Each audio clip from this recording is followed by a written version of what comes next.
Recipe খাস্তা মুচমুচে chicken patties একদম বিনা তেলে মাইক্রো ওভেন ছাড়াই কিভাবে গ্যাসের উনুনে তৈরি করবেন সেইটাই আপনাদের সঙ্গে শেয়ার করব। নমস্কার বন্ধুরা, কাজল ভিলেজ কিচেনে সকলকে স্বাগত জানাই। রোজকার মতো আজও রান্নাঘরে চলে এলাম।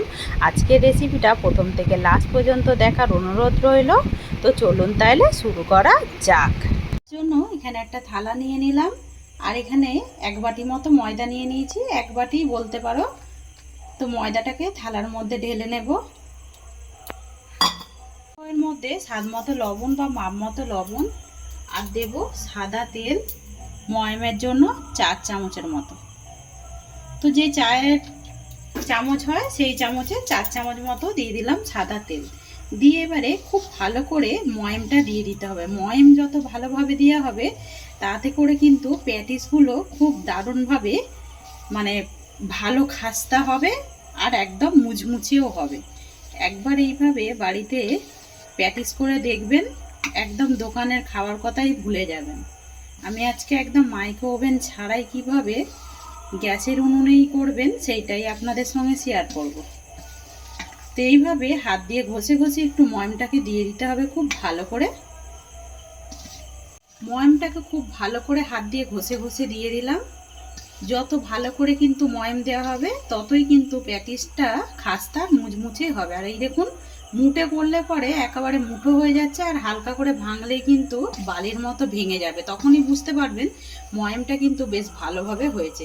এবারে অল্প অল্প করে জল দিয়ে, যেরকম ঠিক আমরা আটা ময়দা ডো করি ওরকমই ডো করব, কিন্তু একেবারে নরমও হবে না আর একেবারে শক্তও হবে না। সেইভাবেই কিন্তু ডোটাকে অল্প অল্প জল দিয়ে রেডি করে নিতে হবে। ময়দাটাকে খুব ভালো করে মাখিয়ে নিলাম, আর ময়দা মাখাটা এরকমই ঠিক হবে।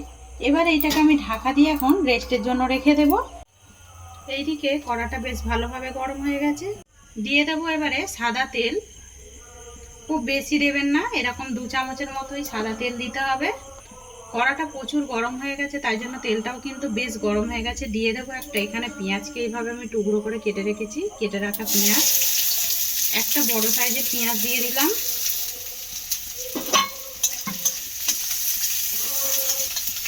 পেঁয়াজটাকে নাড়াচাড়া করে একটু বাদামি রং হওয়া পর্যন্ত একটু ভেজে নেব। অপরদিকে এখানে আমি বোনলেস চিকেন নিয়ে নিয়েছি, আর চিকেনগুলোকে খুব ছোট্ট ছোট করে কেটে নিয়েছি। আর দেখবেন যখন চিকেন নিয়ে আসে তখন কিন্তু এরকম সলিড চিকেনগুলো থাকে, সেইগুলোকে কিন্তু বাদ দিয়েও এরকমভাবে যদি রান্না করা যায় তাহলে কিন্তু বাচ্চারা সন্ধ্যাবেলা টিফিন অনায়াসে করে নেবে। অপরদিকে পেঁয়াজটাও বেশ সুন্দরভাবে ভাজা হয়ে গেছে, আর এর থেকে বেশি ভাজবো না। এই সময় গ্যাসটাকে একটু আস্তে করে দেব। দিয়ে দেবো এর মধ্যে আদা রসুন আর একটা কাঁচা লঙ্কা বেটে নিয়েছি, কাঁচা লঙ্কা বাটা দিয়ে এবারে একটু মিশিয়ে নেব। আদা রসুনটা একটা কাঁচা গন্ধ থাকে, ওইটা চলে গেছে একেবারে, আর কিন্তু তেল ছাড়তে শুরু করেছে। এই ফাঁকে আমি দিয়ে দেবো এখানে 1.5 চামচের মতো জল। এবারে এর মধ্যে দিয়ে দেবো একে একে কিছু গুঁড়ো মশলা অ্যাড করে দেব। দিয়ে দেবো এখানে সুন্দর একটা রঙের জন্য হলুদ গুঁড়ো, দেবো এবারে জিরে গুঁড়ো, বেশ কিছুটা ধনে গুঁড়ো দিয়ে দেবো, আর দেবো একটা সুন্দর রঙের জন্য কাশ্মীরি লঙ্কার গুঁড়ো। তো ঝালটা আপনারা আপনাদের পছন্দ মতোই দেবেন। আমি এখানে একটা কাঁচা লঙ্কা ব্যবহার করেছি, তাই এখানে আর লঙ্কা গুঁড়ো এক্সট্রা করে দিলাম না। মশলাটাকে নাড়াচাড়া করে খুব ভালো করে ভাজা ভাজা করে নিয়েছি, মশলা থেকে একটা কাঁচা গন্ধ চলে যায়। এই সময় দিয়ে দেবো আমি চিকেন, দিয়ে খুব ভালো করে মিশিয়ে নিতে হবে। এখানে 200 গ্রাম চিকেন রয়েছে। মশলাটার সঙ্গে চিকেনে খুব ভালো করে মিশিয়ে দিলাম। এবার আমি এখানে দেব স্বাদ মতো লবণ বা মাপ মতো লবণ। আমি কিন্তু এখনো লবণ ব্যবহার করিনি, এই দিলাম লবণ। লবণটা আপনারা আপনাদের মাপ মতোই দিয়ে দেবেন। দিয়ে আবারও ভালো করে মিশিয়ে নিয়ে ঢাকা চাপা দিয়ে এটাকে একটু রান্না করে নেব। চিকেনটা নাড়াচাড়া করে বেশ ভালো করে কষিয়ে নিয়েছি। এই ফাঁকে দিয়ে দেবো আমি এখানে টমেটো সস, আর দেবো এখানে সয়া সস,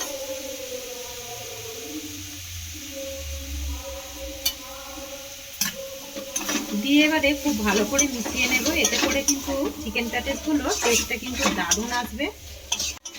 এবারে লাস্টে একটু দিয়ে দেবো এখানে গরম মশলা গুঁড়ো, এতে করে টেস্টটা খুব ভালো আসবে। গরম মশলাটা দিয়েও ভালো করে একটু মিশিয়ে নেব। একেবারে রান্না হয়ে গেছে, এইভাবেই কিন্তু রান্না করে নিতে হবে শুকনো শুকনো করে। এবারে আমি গ্যাসটাকে অফ করে ঠান্ডা করতে দিয়ে দেব। একটা বাটির মধ্যে নিয়ে নিয়েছি আমি এখানে বাটার। তো এই বাটারের মধ্যে দিয়ে দেব আমি বেশ কিছুটা ময়দা। তো এখানে আমি 3 চামচের মতো দিয়ে দেব ময়দা। তো এইভাবে প্যাটিস করলে যেমন খাস্তা হবে তেমন কিন্তু বেশ মুচমুচে হবে। চাইলে এখানে তোমরা ডালডাও নিতে পারো, ডালডার মধ্যে কিন্তুই বেশিরভাগ প্যাটিস করা হয়। আমার হাতের সামনে এখন যেহেতু নেই তাই জন্য আমি এখানে নিয়ে নিলাম বাটার। তো এবারে বাটার আর ময়দাটাকে খুব ভালো করে এইভাবে মিশিয়ে নেব। খুব ভালো করে আমি বাটার আর ময়দাটাকে মিশিয়ে নিলাম, এইভাবে ঠিক মিশিয়ে নিতে হবে। এইদিকে যে ময়দাটাকে খুব ভালো করে মাখিয়ে রেখেছিলাম আরও একটু মাখিয়ে নেব। আর মাখাটা দেখুন কতটা সফট হয়ে গেছে। এবার এখান থেকে আমি ডো কেটে নেব। আমি এই ডোটাকে 3 ভাগে ভাগ করে নিচ্ছি। এবারে এইটাকে আমি লেচিগুলোকে গোল করে নেব। চাকি বেলনার মধ্যে একটু ময়দা ছিটিয়ে নেব। এখান থেকে একটা ডো নিয়ে নেব। ডোগুলো সবগুলোই আমি গোল গোল করে নিয়েছি, নিয়ে ঢাকা দিয়ে রেখে দিয়েছি। এইটাকে এবারে একটা মোটা ঠিক রুটির মতো করে বেলে নেব। মোটা করে আমি রুটির মতো করে বেলে নিলাম। এর মাঝখানে আমি যে এখানে বাটার আর ময়দাটাকে মাখিয়ে রেখেছিলাম ঠিক মাঝ বরাবর দিয়ে দেবো। আর আমি এটা 3 ভাগে ভাগ করে নেব। যেহেতু 3টে লেচি করেছি আর আমার জায়গাটা যেহেতু শর্ট তাই জন্য আমি এটাকে 3 ভাগে ভাগ করে নিলাম। ঠিক মাঝখানে দিয়ে আমি এইভাবে চৌকো মতো করে নিলাম। এবারে এই দিকের ফলটা নিয়ে এইভাবে আমি এর উপরে দিয়ে দেব। আর এই দিকটা নিয়ে এসে এইভাবে দিয়ে এটাকে ঢাকা দিয়ে কভার করে দিতে হবে। এটাকেও আমি এইভাবে ঢাকা দিয়ে দেব। এইটাকেও এখানে ঢাকা দিয়ে দেব। সমস্তগুলোই এইভাবে আগে গড়ে নেব। পুরোই ঠিক পরোটার মতো করেই একদম ফোল্ড করে মুড়ে নিলাম। এবারে আমি আবারও একটু ময়দা ছিটিয়ে দেব। তো ময়দা আবার আমি ছিটিয়ে দিলাম, দিয়ে এইখান থেকে যেগুলো আমি মুড়ে ফোল্ড করে রেখেছিলাম এগুলো একটা নিয়ে এইভাবে কোট করে নেব।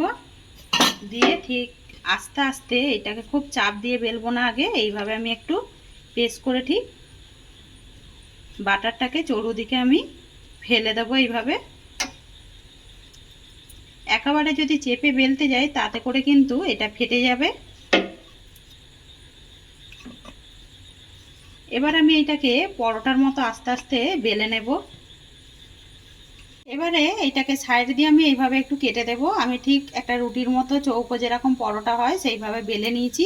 আর এই সাইডটা কেটে দিলে পরে এর খোলগুলো কিন্তু বেশ যেরকম প্যাটিসের মানে খোলে ঠিক সেইভাবে একেবারে খুলে যাবে। প্যাটিসগুলো খেতে কিন্তু বেশ ভালো হবে আর একদম লেয়ার যুক্ত হবে। এইভাবে একটু সাইডগুলো কেটে নিতে হবে। চিকেনের পুরটা আমি রেডি করেছিলাম, এটা ঠিক এইভাবে দিয়ে দেব। চিকেনের পুরটা ঠিক এইভাবে দিয়ে দিলাম। এবারে এইখান থেকে নিয়েছে এই কোনাটাকে ঠিক এইভাবে আমি মুড়ে দেব। এইভাবে হালকা করে একটু মুড়ে দেব, খুব বেশি মোড়ার দরকার নেই। একেবারে একটা প্যাটিস কিন্তু রেডি হয়ে গেছে। প্যাটিসটাকে তুলে নিয়ে আমি এইখানে একটা বাটার পেপারের কাজ করবে আমি একটা কাগজকে কেটে এইভাবে আমি রেখে দিয়েছি। আগে থেকে আমি এর মধ্যে একটু বাটার ব্রাশ করে দিয়েছি। এই প্যাটিসটাকে এর উপরেই রেখে দেব।